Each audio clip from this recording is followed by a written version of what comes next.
sense as to what the expectations are from SBI this time around, because the numbers are expected tomorrow. We have seen that the banking stocks and the banking majors have reported mixed set of numbers. But what about SBI, Gaurav?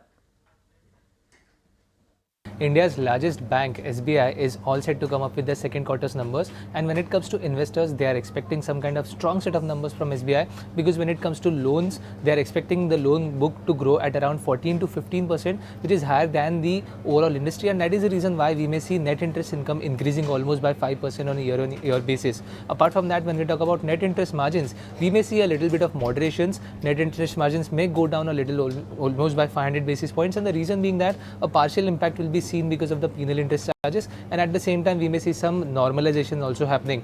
Other than that, when we talk about cost to income ratio, we are expecting to see some kind of moderation there, and that is the reason why PPOP may grow around 25% on a year-on-year basis. And lastly, when we talk about profitability, there also we may see some kind of growth of around 9%. When we talk about provisions, now analysts are not expecting any kind of negative surprise from SBI. In terms of slippages, we may see the number a little bit higher because of the exposure to MTNL and at the same time RINL. In fact, when we talk about the updates that have come from SBI, they have already downgraded MTNL's exposure of around 3,200 crore rupees to NPA substandard. So slippages is something that we will be watching out for. But overall, when it comes to asset quality, we are not expecting any kind of downgrade momentum coming up in asset quality. Lastly, when we talk about deposits growth, we may see a little bit of softness. But when it comes to CD ratio, SBI is still sitting at a healthy level, and that is the reason that might not be a constraint for loan growth going ahead. Lastly, any kind of commentary on the asset quality is going to be something that we will be watching out for, and any kind of commentary on the management when it comes to ROA